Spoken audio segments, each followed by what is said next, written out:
Boa noite. Boa noite. Que a doce, que a graça do Senhor, né? A doce paz e a graça do nosso Senhor esteja em cada coração aqui. Amém. Eu me sinto muito feliz de estar aqui. É um motivo de alegria a gente poder estar aqui hoje e falar de assuntos tão importantes, de ouvir relatos, né, de superação. É muito importante esse momento, muito único, de grande aprendizado para todos nós. Eu sou Érica Opfelsberger, né, como já foi falado aqui. Passar? Por favor. Esse é o meu marido, Paulo. Quem sou eu? Antes de qualquer coisa, meus irmãos, né? Estamos aqui entre irmãos, alcançada pela graça de Deus. Graças a Deus, né? Nasci no Evangelho, mas conheci a graça do Senhor muito posteriormente na UMA. E eu costumo dizer que o ser terapeuta é um sofredor que busca a cura e posteriormente ele vê sentido em levar essa cura para outras pessoas. Então, o que é que eu faço? Eu trabalho com algumas práticas que envolvem, a primeira que eu aprendi foi o tratamento através de aromas. Então, quando você chegou aqui, provavelmente você sentiu um cheiro muito bom de capim-limão. E foi através disso que eu conheci o psicanalista Celos em 2016. Comecei ali a tratar algumas questões pessoais e de outras pessoas da família, através de óleos essenciais. E fui fazendo outros cursos, né? Hoje trabalho com respiração terapêutica, vamos fazer um pouquinho daqui a pouco, com a escrita. Aplico testes e terapias corporais para tratar diversos distúrbios, como por exemplo a massagem podal, a massagem tuiná, a massagem chinesa, para alívio de dores físicas e emocionais. Muito chique isso aqui. Com certeza. E acima de tudo, o meu trabalho ele é sobre a escuta, sobre estar presente quando alguém está falando.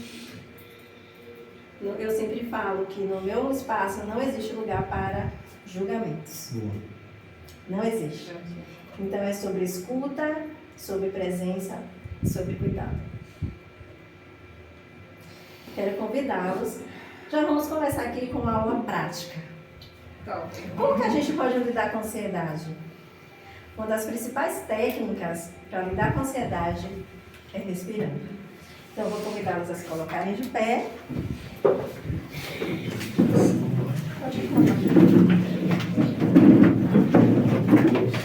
O fato é que nesse mundo moderno de hoje, nessa correria que a gente anda, a gente não sabe, muitas vezes, muitos de nós não sabemos respirar. E a respiração, ela é extremamente uma ferramenta simples, barata, e que pode nos ajudar em momentos de crise, e a gente pode ajudar outras pessoas em momentos de crise. Quando nós puxamos o nosso ar, o nosso abdômen ele deve se estender. Então a gente vai ficar com barriga assim. E nós vamos puxar o ar contando até 4. Nós vamos estender nosso abdômen contando até 4. Nós vamos prender esse ar contando até 4. E depois nós vamos soltar, soltar, soltar. E quando a gente soltar, a gente vai murchar o nosso abdômen.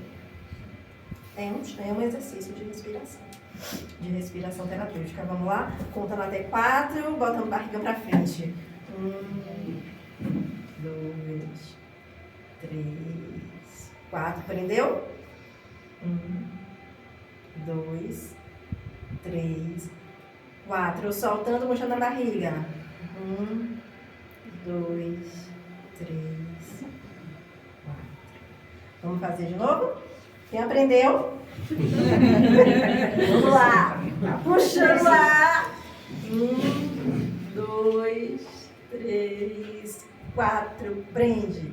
1, 2, 3, 4, soltou. 1, 2, 3, 4, esvazia. Ah, que top, eu gostei. Mais uma vez, última vez. Vamos lá. 1, 2, 3, 4, prende. 1, 2, 3, 4, solta. 3, 4. Vocês estão de parabéns, muito obrigada.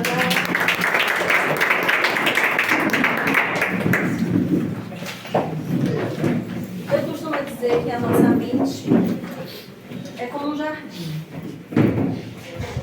E o que é que acontece com o jardim quando a gente não cuida dele? Eu agora entrei na onda de criar plantas, né? Meu novo hobby agora. Comecei a criar plantas. Então, se a gente... E aí eu comecei a descobrir que cada planta, tem planta que gosta de sol, tem planta que não gosta de sol, tem planta que gosta de meio, né? Meio de sol, tem planta que a gente pode criar dentro de casa. E agora eu inventei que vou fazer uma horta. Quando a gente não cuida, as ervas daninhas elas começam a aparecer, os bichinhos começam a comer, as pragas, né? Quando eu estava no banheiro, a nossa terapeuta ali estava falando de vozes que a gente, da nossa cabeça. E uma coisa que eu aprendi é que o nosso cérebro, ele acredita nas mentiras que a gente conta para ele. Muita coisa que a gente acredita, especialmente de negativo, não é verdade. Mas a gente repete tanto, ou a gente ouve tantas pessoas repetirem, que a gente acaba acreditando. E aí o nosso jardim ele fica assim, sujo, sem vida, né? Pode passar. Mas, então se nós não cuidamos do nosso jardim, ele se encherá de mato, de preocupações, de cansaço, de ansiedade, de depressão, de burnout, até chegar em situações, como foi falado aqui anteriormente. Mas se nós cuidamos do nosso jardim, olha que lindo. Né? Vem as flores, vem as folhas, a gente poda. E como é que a gente consegue cuidar do nosso jardim? Que no caso é a nossa mente.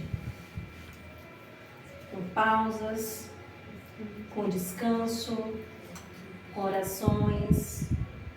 Faz muito barulho? Vamos para um lugar mais silencioso, vamos, né? E aí o nosso jardim volta a florir. Com conversa, pedindo ajuda, chorando, desaguando, com conselho pastoral. Tudo isso são ferramentas. Pode passar.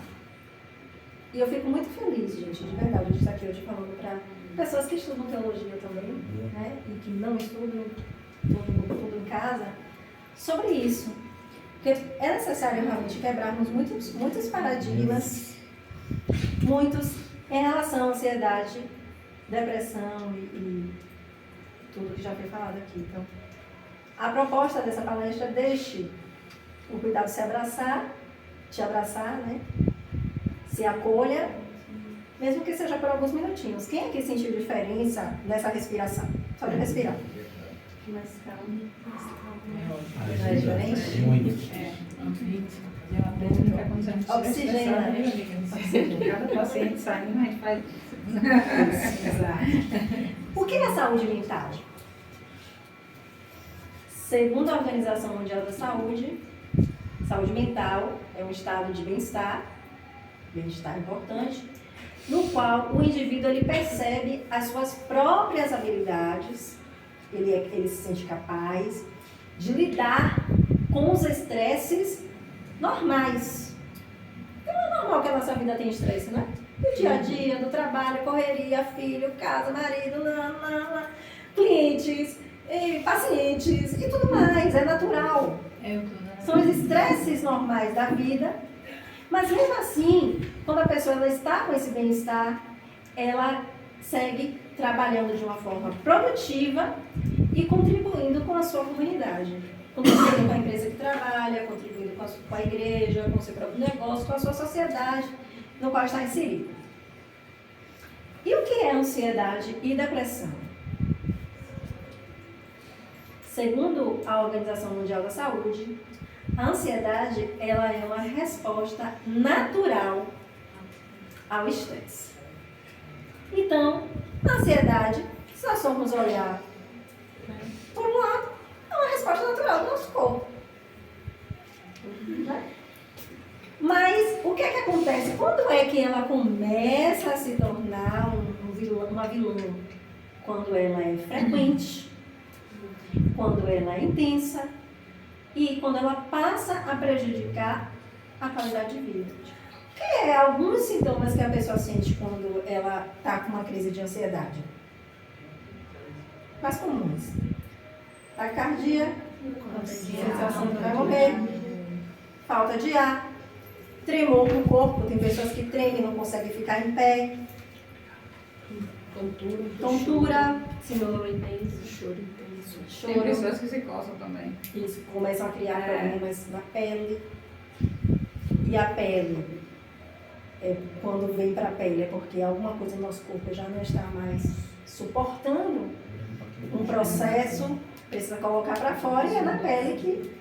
No caso, infecções, roxo, exatamente. Dores de cabeça, enxaqueca. E aí, essa pessoa, quando ela está com ansiedade, ela começa a ter a sua qualidade de vida prejudicada. É aqui que começa a situação. Pessoas que precisam se afastar do trabalho, pastores que precisam deixar o seu ministério. Quando não deixa o ministério, acaba acontecendo o que a gente já viu aqui, porque a gente, os pastores, a gente tem esse olhar para o pastor, que ele é uma pessoa que está ali para ajudar todo mundo, e quem ajuda ele. Tenho amigos pastores que dizem que a vida de pastor é solitária, é um pouco solitária.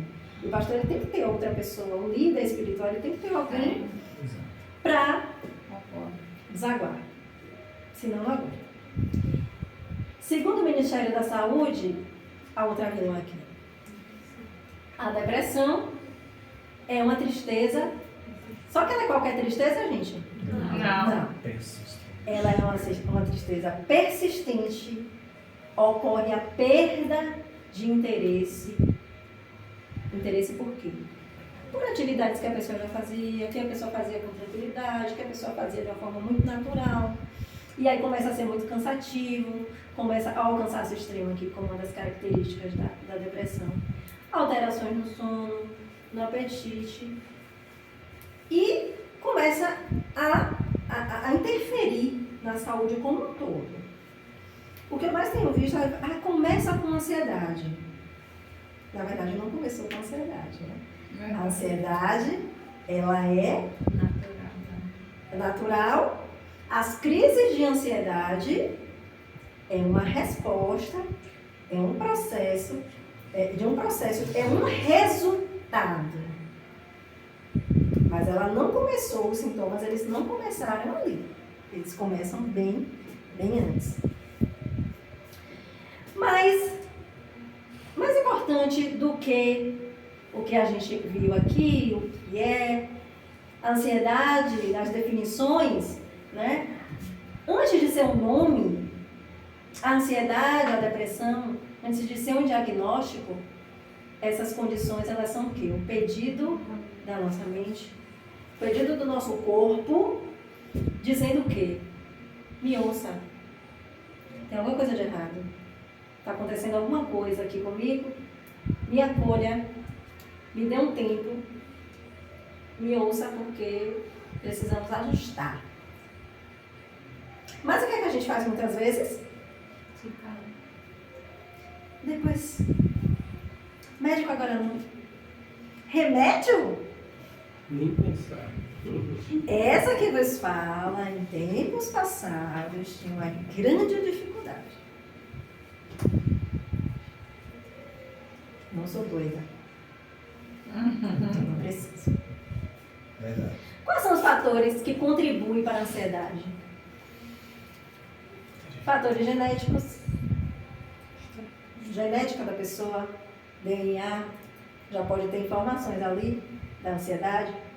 Históricos na família. o avô, a avó, a mãe, o pai foi ansioso, muito ansioso, a pessoa cresceu naquele ambiente de muita ansiedade, pode desenvolver também. A predisposição genética está relacionada ali aos fatores genéticos.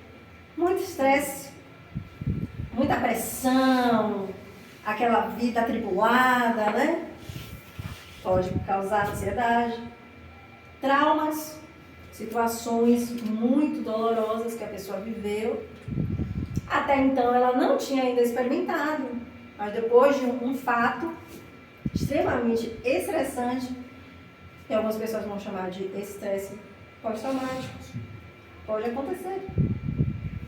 Então vem aqui os traumas, eventos estressantes importantes, mudanças importantes na vida de uma pessoa. Às vezes está tudo bem na nossa vida. A gente acorda, vai para o trabalho, leva a criança na escola, quem tem filho, aí vai para o trabalho, e aí está tudo bem. E aí, um belo dia, alguma coisa acontece, como acontece na vida de todo mundo. E aí, ansiedade. Doenças físicas. Às vezes a pessoa ela tem uma outra doença, um outro diagnóstico, mas pelas questões da própria saúde ali, ela acaba desenvolvendo ansiedade. Então já tem um diagnóstico e passa a ter ansiedade por causa de outra doença. Desequilíbrios químicos, vejo muito isso no nosso próprio corpo. Às vezes,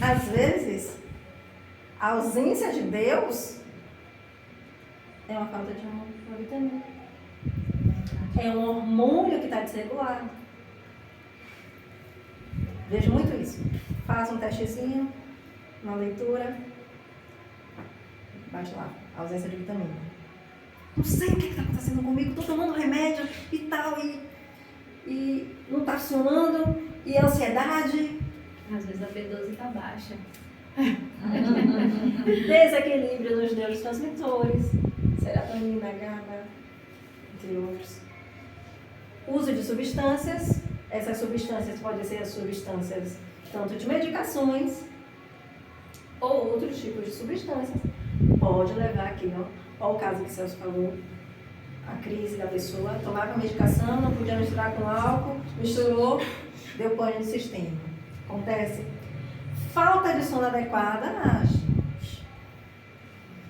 eu não tenho uma porcentagem, mas de muita gente, talvez de umas 10, umas 7 que eu uso, não estou dormindo bem. Eu sei que isso não tem aqui, né? Todo mundo dorme bem. A alimentação inadequada, importante, um fator importantíssimo.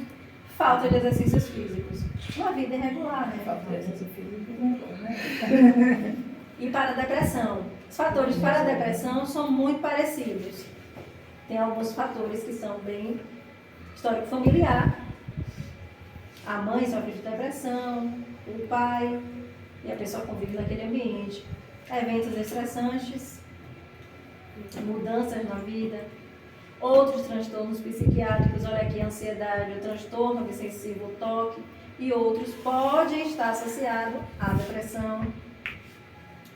Problemas de saúde crônicos, como problemas cardiovasculares e doenças neurológicas também.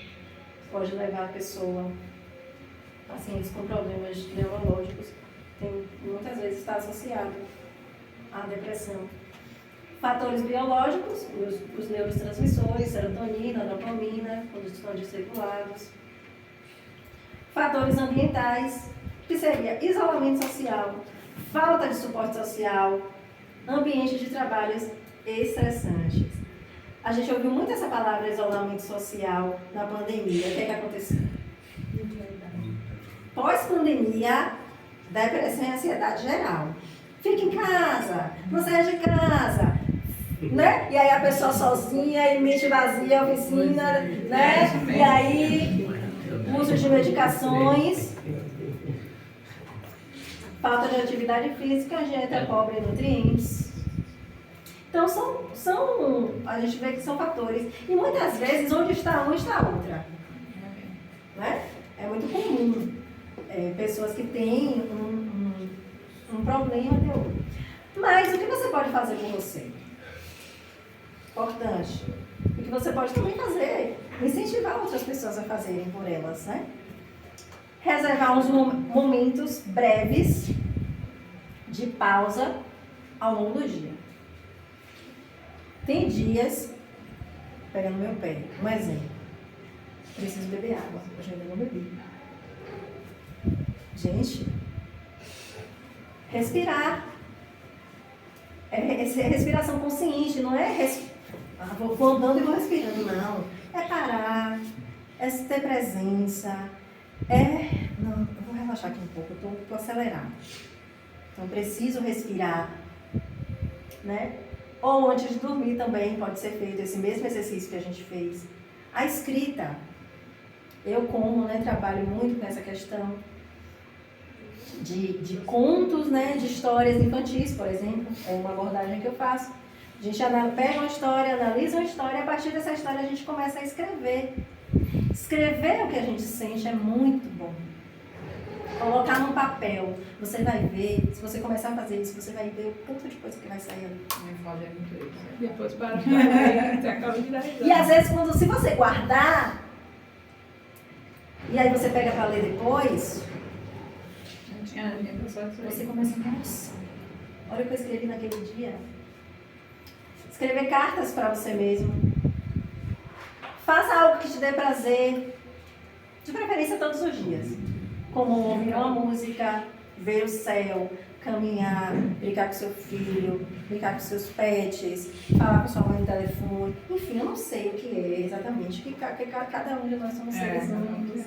Então, temos os nossos hobbies, né? Aquilo que a gente mais gosta de fazer. Mas é importante, dentro da nossa rotina, que ela não seja automática. Sairmos um pouco desse automático, do que a sociedade hoje impõe, da robotização, e fazer coisas que realmente para quê? Para que a gente sinta que estamos vivos, e muito vivos para a glória de Deus. Amém.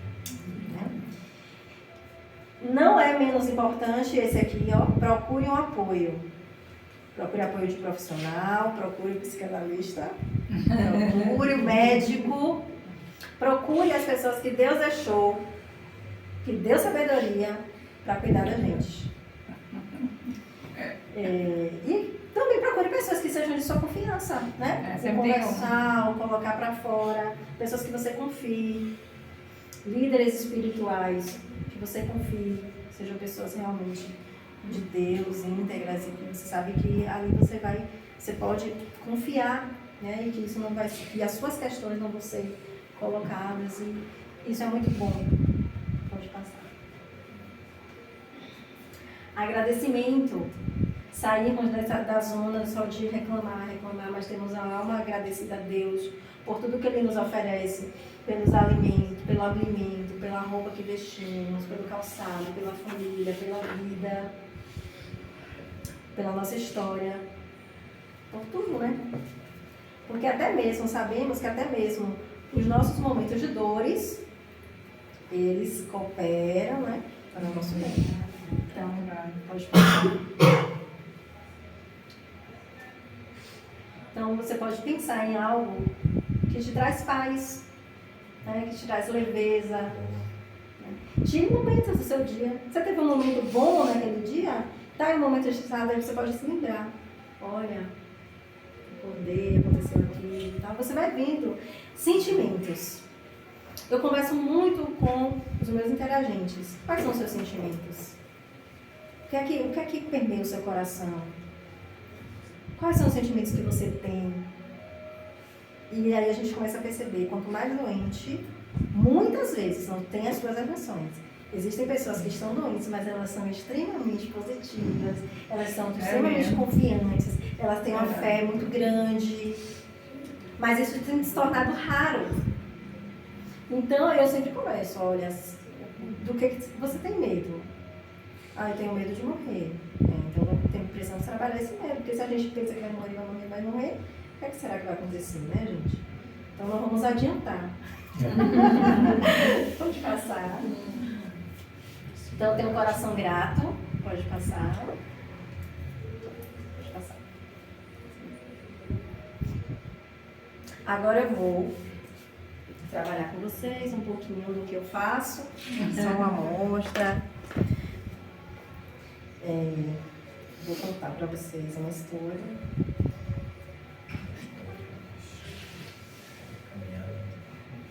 Vocês vão fechar os olhos, tá? Você precisa apagar a luz para não falar. Apagar a luz? Você que sabe. Não. Pode deixar eu bater um dia.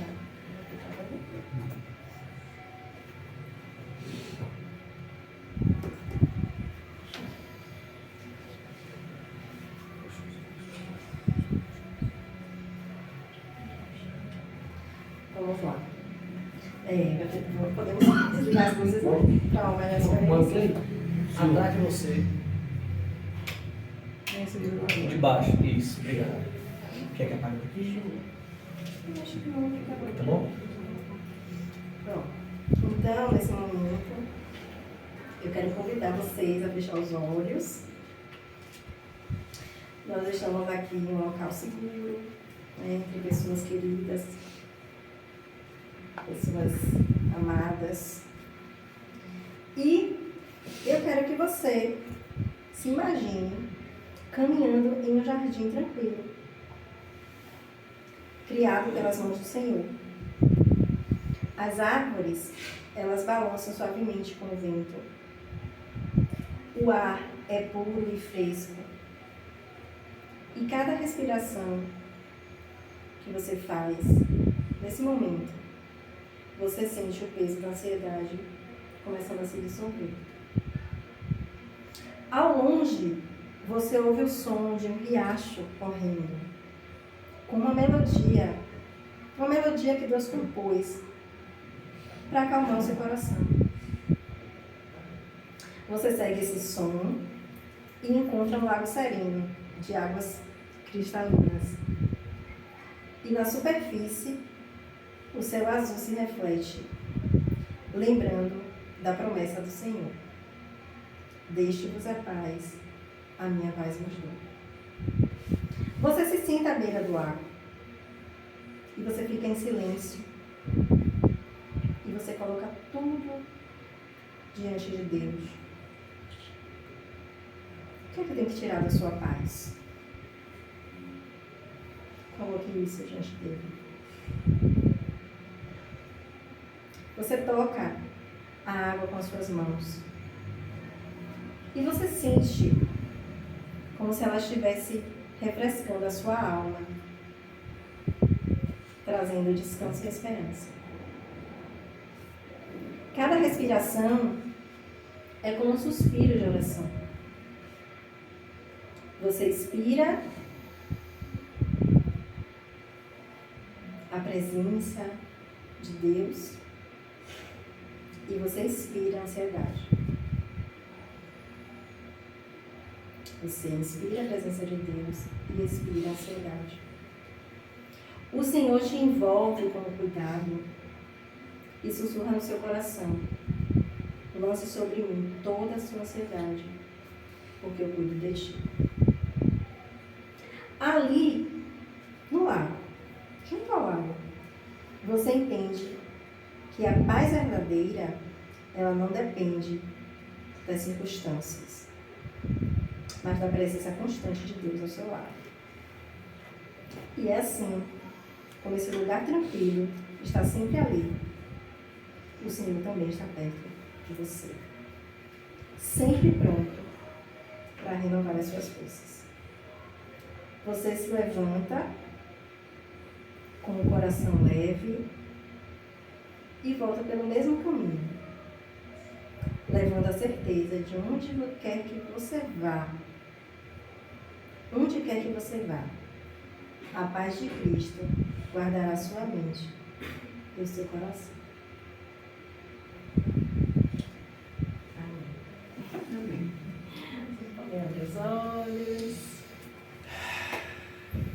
Podem ligar a luz. Estou recebendo. Respirar, você está respirando. Pode passar. Aqui é um exercício, pode até deixar. Quem quiser tirar uma foto desse exercício aqui, ó, pode tirar. Você pode escrever, ó, como você se sente, o que você precisa, como você pode se cuidar. Quem quiser tirar foto.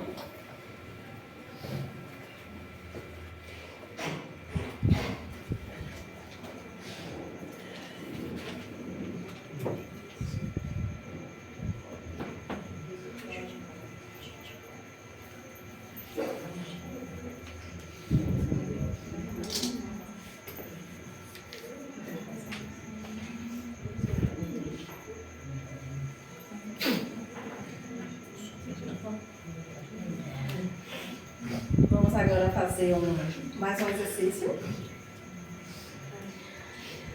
Vamos respirar normal, sem contar, e soltar pela boca, tá?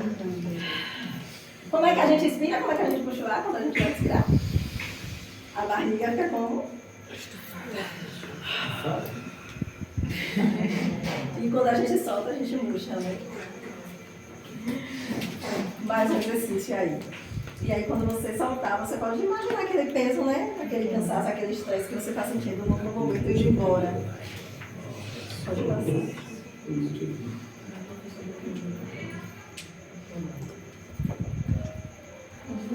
E aqui fica o convite para vocês, ó. Como cuidar da sua mente, né? O que é que você pode fazer do que você aprendeu hoje para cuidar de você, para cuidar de quem você ama. Gosto muito.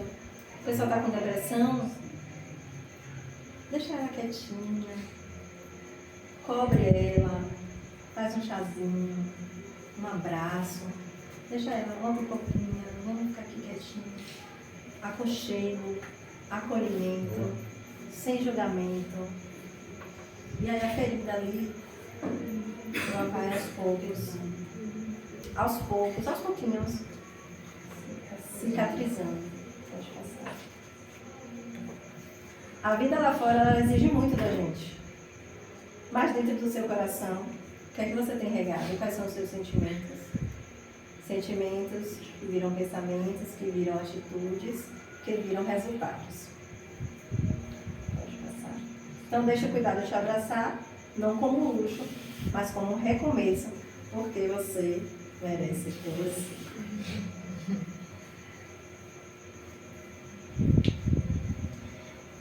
Antes de... Ainda tem professor.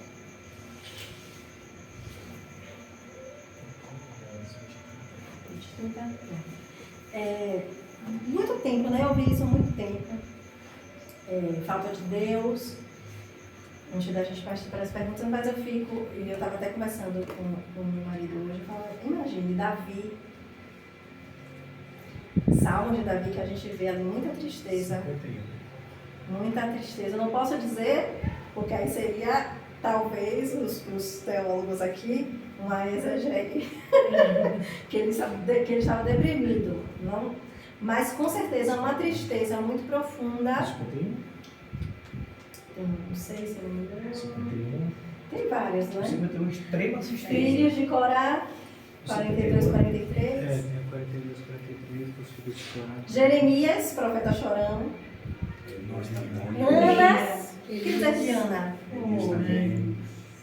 Ficou muito personagem. Quem mais? Elias, Noemi, não me chame mais de Noemi, me chame de Mara, porque sou amarga. Então, pessoas como nós, homens e mulheres de Deus, mas que experimentaram de muita tristeza, de muita dor, que sobrevém a todo ser humano e muitas vezes na vida dos filhos de Deus. Jonas. Jó, exatamente.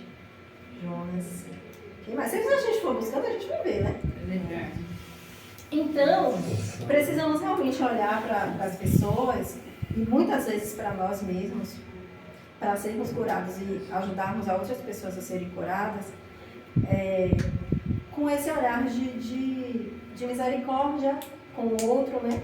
colocar diante de Deus as nossas mazelas, as nossas dores, as nossas culpas, os nossos medos, a nossa ansiedade, porque Ele tem cuidado de nós. E entender que somos realmente seres humanos necessitados, carentes da graça do Senhor. E aí eu quero abrir esse momento para perguntas, para contribuições, para o que vocês quiserem dizer. E aí a gente encerra depois. Fique à vontade. Uma dúvida sobre ajudar outras pessoas. Por exemplo, se tiver alguém que ela sabe que ela tem um problema ou de ansiedade ou de depressão, outras pessoas também enxergam isso, mas que ela vive em um estado persistente de negação, onde ela não aceita cuidado, ela não aceita nenhum dos cuidados que você falou. Por exemplo, o que a gente pode fazer para ajudar essa pessoa? Olha, o reconhecer é extremamente importante, né? Então, a primeira coisa, o não julgamento, né? A paciência. A gente pode dar umas sinalizações, olha, né? Seria interessante você buscar um autoconhecimento, né? Não exatamente porque se a gente for disser, né? Mas se observar, né? Orar por essa pessoa e de uma forma, assim, cuidadosa, tentar ir ali abordando questões até onde você consiga ir, né? Porque também existe a questão da vida do outro, da privacidade do outro, mas uma coisa importante, estar alerta às questões que a gente viu. Monitoramento. O monitoramento, né? Monitorar De essa cuidado, né, com essa pessoa. Mas realmente a questão da ansiedade e da depressão, a pessoa precisa de cuidado, a pessoa precisa de terapia, muitas vezes a pessoa precisa de medicação. E se ela não se coloca para a terapêutica, é uma situação delicada. Então, é realmente o cuidado, né, a conversa ali de uma forma que você consiga levar a conversa para ver se a pessoa realmente entende de uma forma, né, pensativa. A resposta foi muito boa, só acrescentando, né? Essa pessoa está passando por esse problema, mas ela fica em estado de negação, ou ela não aceita o tratamento e muito menos ela aceita que ela está com problema. Então, o que fazer nessa hora? Além de tudo isso que a nossa terapeuta falou, é monitorar essa pessoa e se chegar em um estado crítico, aí tem a questão da intervenção. Hoje, na nossa Constituição, a pessoa só entra, o Estado só cuida se a pessoa quiser. É verdade. Com uma exceção. Se chegou no estado de insanidade mental, é preciso uma intervenção, principalmente por parte da família. Então, a princípio, nesse caso aí, está sempre monitorando. Eu conheço pessoa que está com um problema gravíssimo, mas ela diz, eu não sou doida, eu não tenho problema. Mas ela, sabe aquele ditado que os antigos falavam, tá doido de pedra? É essa pessoa. Só que ela diz, eu tô bem. Doida é vocês. Doidas são vocês. Né? Só que ninguém chama ela de doida. A família só diz, a gente quer te ajudar. Ela diz, eu não preciso de ajuda, porque eu não sou doida.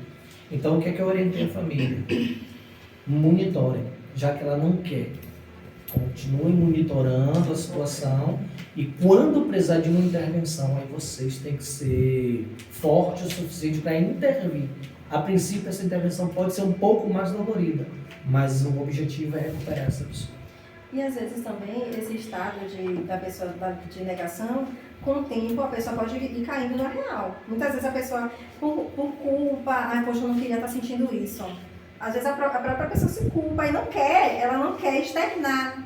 E aí chega momentos na vida, pode vir a chegar e falar, não, agora eu preciso, realmente. Eu preciso, eu quero, não está dando mais para mim, e eu vou procurar ajuda, entende? Lá onde eu moro, no condomínio onde eu moro, tem uma família, todo mundo evangélico, né? Graças a Deus também já tá, né? E aí, antes de eu fazer a terapia, eu conheci uma jovem. Ela queria tirar a vida dela dentro do banheiro. Eu estava dentro de casa, lavando os pratos, eu moro em outro bloco. E aí Deus falou, vai em tal casa. Foi Jesus, estou lavando meus pratos, vai em tal casa. Só que eu não estava entendendo o que era, né? Porque geralmente Deus, quando fala conosco, dá os sinais pra gente ir num lugar, a gente não escurecer. E aí eu obedeci, né? Eu fui, entrei no meu quarto, orei. Falei, Deus, onde é que eu tô aí, Senhor? Aí quando eu cheguei lá, a mãe estava desesperada e a filha trancada dentro do banheiro. Aí eu falei, não, Deus está mandando na casa de fulano, eu vou lá porque. Aí quando eu cheguei lá, aí eu comecei a conversar com a mãe já estava desesperada. Não, foi Deus que te trouxe aqui. Eu disse, foi ele mesmo, que eu estava lavando meu prato. E ele mandou vir aqui agora. Ela disse assim, amiga, minha filha está dentro do banheiro trancada, eu estava repreendida. Aí eu comecei, né? Abre a porta do banheiro que eu quero falar com você. Ela, não, tia, eu não vou abrir não. Você sabe que eu te amo, mas eu não vou abrir. Você vai abrir, em nome de Jesus. Aí comecei, né, conversando. Você precisa conversar comigo, eu quero conversar com você. Eu vim aqui só conversar com você. E aí eu comecei, né? Sim. Aí eu disse, Deus, me dá uma direção do que eu falar. Na época eu não falei terapia ainda, né? E aí eu comecei a conversar. Já tinha rido outra pessoa, ela não conseguia tirar do banheiro. Eu disse, Jesus, se eu não conseguir, só o Senhor para entrar nesse banheiro. Aí comecei, né, a falar com Deus na porta do banheiro e falando com ela ao mesmo tempo. E aí ela foi e disse, tia, eu não quero sair não, minha mãe vai me odiar, porque eu estou pensando, minha mãe vai me odiar, sua mãe não vai me odiar, sua mãe te ama, sua mãe. Lhe pariu, você acha que ela te odeia? O diabo estava botando na mente dela isso. Ela queria tirar a vida dela dentro do banheiro. E quando eu senti a situação, eu não queria que a mãe entendesse o que eu entendi, né? Aí eu fiquei, Jesus, eu não vou falar isso. Aí eu, abre a porta, saia do banheiro, você precisa conversar comigo. Aí ela, tia, eu vou obedecer, eu vou sair. Mas eu não quero sair agora não, então deixa eu entrar dentro do banheiro. Ela, tá bom, tia. Aí eu entrei, foi. Aí entrei, comecei. Ela me deu uma crise de choro, aí pode soltar. Grite, me bata, chore, mas eu quero ver você bem. Aí ela, não, tia, bater na senhora não, mas eu preciso chorar, tipo, Deus, até gritar se quiser. Eu tô aqui para te ouvir. Aí eu fiquei conversando. Terminou que eu consegui tirar ela do banheiro. Ela veio para a sala, a gente começou. A gente vai orar você agora, amém? Ela, amém. Aí a gente começou a orar ela. Aí eu falei, ó, você precisa de um terapeuta. Eu não entendo essa área, mas você precisa. Ou um terapeuta, um psicólogo, alguém, você tem que começar. Você não pode ficar para você. Porque o pior erro nosso é quando a gente está num problema e a gente automaticamente não entende que a gente precisa de ajuda, a gente não quer ajuda, a gente se tranca. Eu falo porque eu sou experiência disso, porque eu já tive depressão. Eu passei por uma situação difícil, na época eu não era evangélica, era católica, eu era catequista. E aí eu sentia muito de trancada, me trancava dentro do quarto mesmo, não queria sair. Eu chegava até a porta, mas não conseguia passar da porta para outra. O medo batia, eu vinha pro quarto e começava a chorar. A única pessoa que conseguia botar a mão em mim para orar era minha irmã, que era evangélica. Nem o pessoal da igreja católica não deixava botar a mão em mim. Era algo assim que Deus já tinha na minha vida, que eu não, na época eu não entendia direito. Né? Aí quando minha irmã chegava, eu liga para ela, minha mãe, liga para ela, precisa me orar. Quando ela me orava, eu conseguia sair do quarto, eu conseguia sair. Mas automaticamente eu não tinha, assim, querer ajuda. A partir do momento que eu pude entender que era aquilo ali, que eu precisava de um médico, eu comecei a procurar. Eu tomei Rivotril, 0,5, um tempão. E quando eu comecei a decidir que eu não aceitava aquilo, eu comecei a falar, Deus, eu não aceito, eu quero ser curada pelo Senhor. Eu não vou tomar esse remédio. Vocês estão falando, eu estou me lembrando de uma frase que eu não lembro de quem agora, mas é muito utilizado na terapia.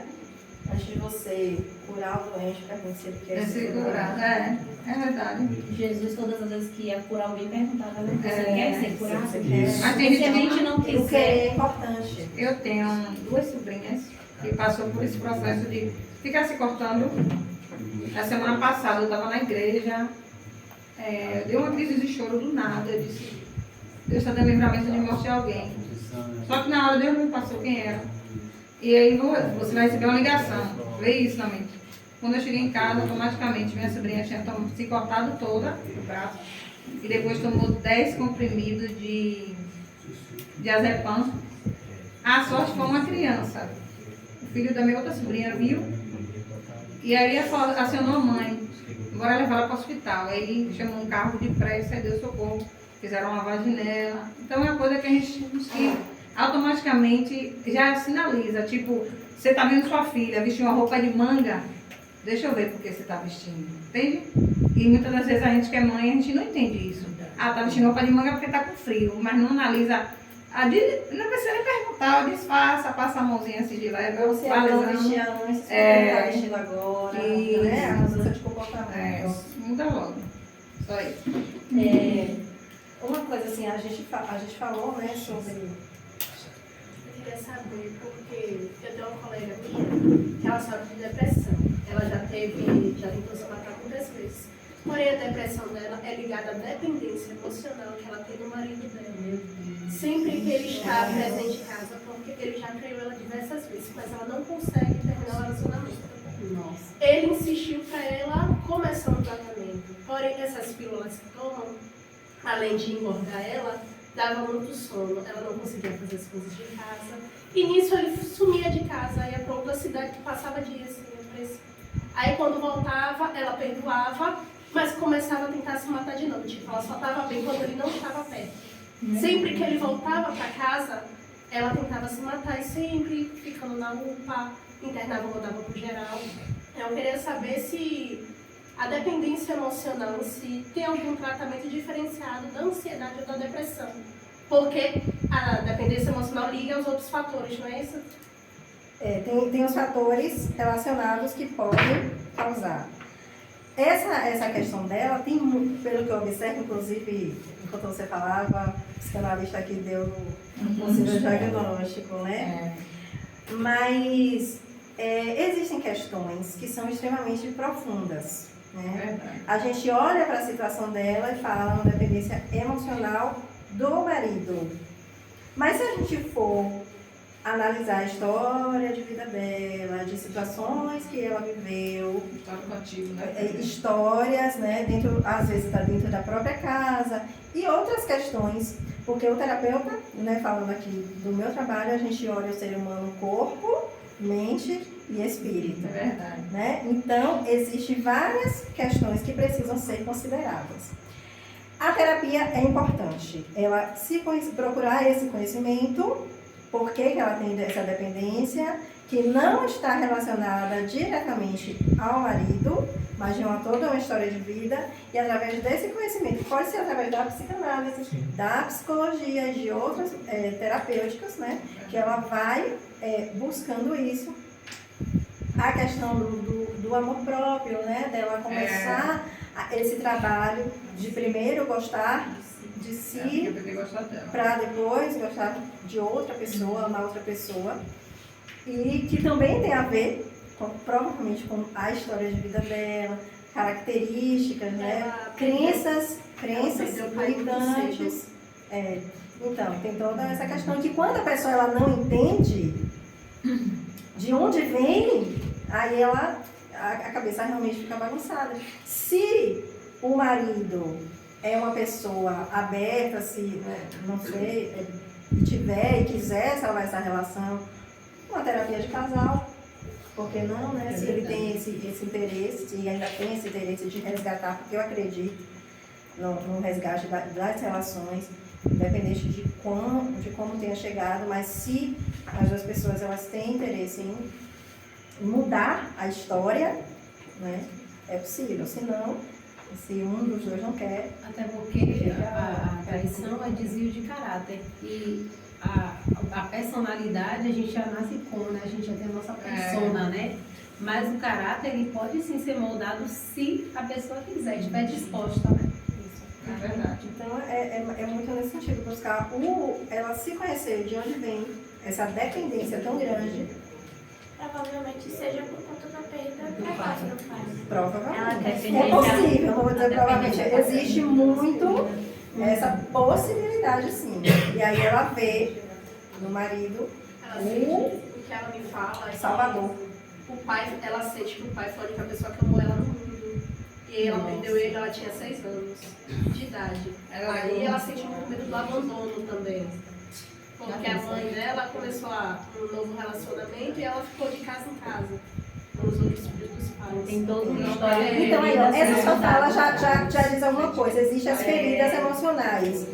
O abandono, a traição, E esse a já é o rejeição. segundo relacionamento. Então, uma ferida muito latente nela. Necessariamente não é ligada ao marido. Exato. Muitas vezes não é. É Mas a pessoa atrela ao marido. O que mais? Então, gente, o que é que eu posso fazer ainda? Passar meu Instagram para vocês. Tem aí o Instagram? Quem quiser mandar. Número de telefone. Meu telefone, o WhatsApp 719.